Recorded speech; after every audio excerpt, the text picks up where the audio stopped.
Tuan Haji dan Puan Hajah yang dirahmati Allah Subhanahu wa taala. Alhamdulillah pada kesempatan safari umroh kita pada masa ini, alhamdulillah kita diberi kesempatan oleh Allah Subhanahu wa taala kita boleh melaksanakan umrah yang ada yang 5 kali, ada yang 4, ada yang 3.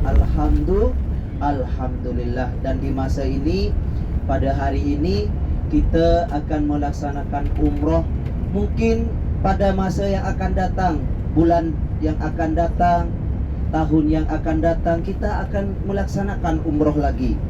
Semoga Allah takdirkan kita kembali ke Baitullah untuk melaksanakan haji dan melaksanakan ibadah umrah.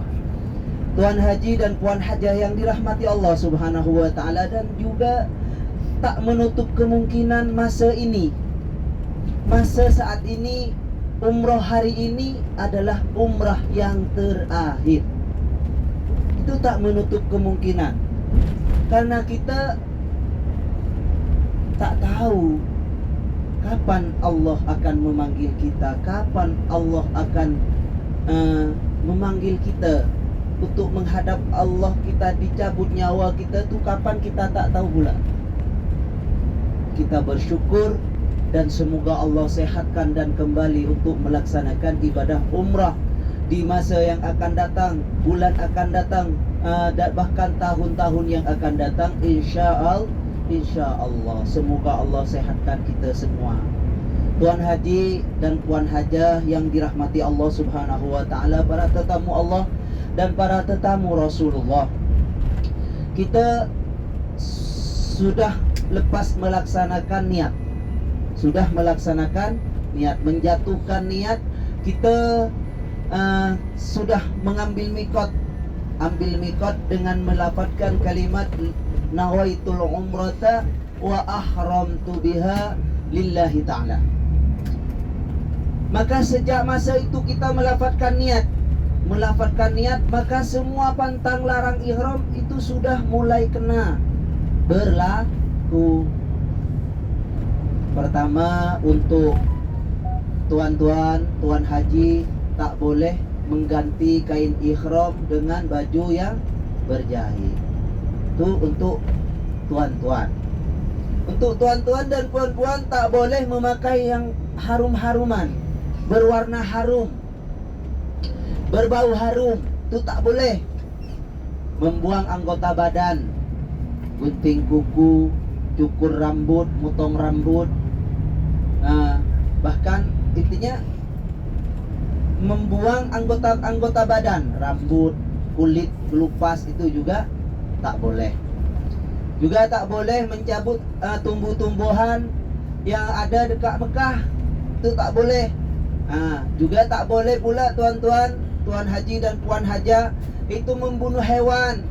Contoh, pada saat kita nanti mau berangkat tawaf, itu ada burung dara tu. Tahu burung dara tuan? Yang banyak. Karena tuan haji dan puan hajah gemes, dipites kepalanya, mati, tak kena, tak boleh tu. Ya, dara. Itu burung yang merpati, Indonesia dara. Burung merpati, melihat burung merpati gemes, tak pites kepalanya, tak boleh. Ingat, kita dalam keadaan berihram. Juga tak boleh pula apa lagi?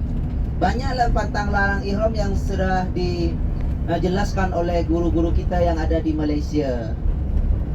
Tuan haji dan puan hajah yang dirahmati Allah Subhanahu wa taala, di dalam Al-Qur'an Allah menyebutkan al-hajju ashhurum ma'lumat, faman farada fihinna al-hajja fala rafasa wala fusuqa wala jidala fil hajj. Orang yang sudah kena niat, sudah melafazkan niat, menjatuhkan niat dalam hati ingin melaksanakan umrah dan melaksanakan haji, fala rafasa, tak boleh rofas itu berbuat hal yang mengundang apa bahasa Malaysianya itu, tak boleh mengundang nafsu. Nafsu. Juga tak boleh Fala rafasa wala fusuqa, tak boleh berkata-kata fasik, berbohong, menjelek-jelekkan orang, berkata-kata kotor, itu tak boleh pada saat kita berihram. Untuk mendapatkan umroh yang mabrur, makbul, yang tidak ada balasannya kecuali dari Allah Subhanahu wa taala, laisa lahul jazaa'u illal jannah. Tak boleh juga bertengkar, cekcok mulut, adu mulut. Ada orang nabrak kita pas tawaf tuh, wow, ayo berantem nah. Ini mau cari gara-gara nih. Cari gara-gara sama saya nih. Itu tak boleh. Ujian kesabaran, tuan-tuan. Halo, tuan-tuan. Pada tidur, tuan-tuan? Tak. Assalamualaikum. Assalamualaikum. Datangnya cobaan kepada hati kita tuh bukan datang dari setan yang tidak kasar, yang tidak boleh kita lihat. Halo? Kadang orang manusia tuh kadang bisa jadi cobaan bagi kita semua. Bikin kesel juga. Ada manusia bikin kesel tuh. Ada seperti kalau yang masuk di TikTok saya tuh ada bikin kesel, bilang mutawif gini. Tak terima saya sebagai tak terima, tak lawan sama saya. Tapi dalam keadaan tidak berihram. Sekarang sabar. Tuhan, sabar.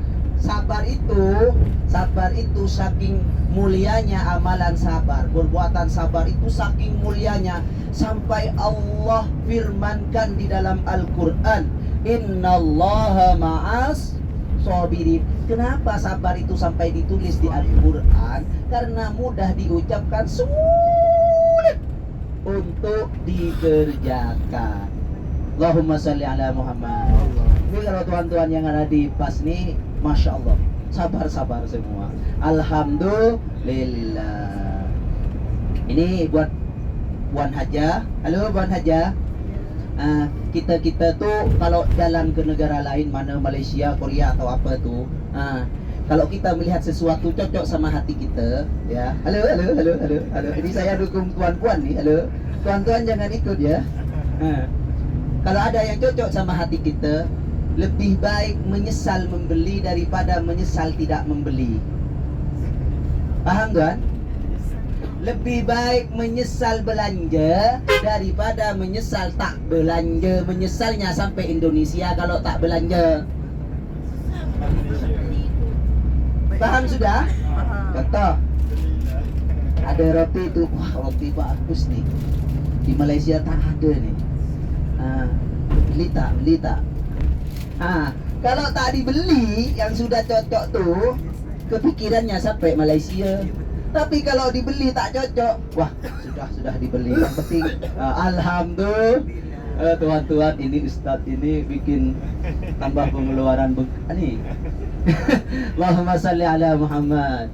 Allahumma salli ala Muhammad. Ya tuan-tuan, insyaallah kita akan balik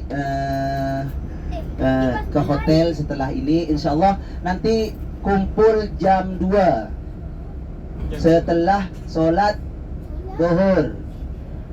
Lepas ni tiba hotel, nanti jam makan siang. Lepas tu jam 2 kita kumpul dekat lobi. Tuan-tuan yang mau berangkat duluan mau umroh mandiri tanpa bersama, kami persilahkan. Jam 2 kami bergerak menuju ke Masjidil Haram. Jadi kalau tak hadir jam 2, kami sama Ustadz Azizi berangkat. Kalaupun kami berdua tak apa. Ya tak, setuju Ustaz? Sip. Jam 2, paling lambat jam 2.10, Kenapa? Awal kan? Bawa tu apa? Awal. Sampai terus buat sebelum tu. Kalau sebelum duhur jam 11, ini rahasia saya nih. Kalau misalnya berangkat jam 11, selesai jam 2, tuan-tuan tak dapat makan siang tak ada. Saya kalau tuan-tuan banyak duit, ringgitnya banyak, saya Allah, gimana tuan? Jam berapa nih? Ayo, tak apa. Berangkat langsung tak apa. Tapi resikonya nanti makan siang tak ada. Kalau tuan-tuan kan banyak duit ringgitnya. Saya. Allahumma salli ala Muhammad. Sama ada.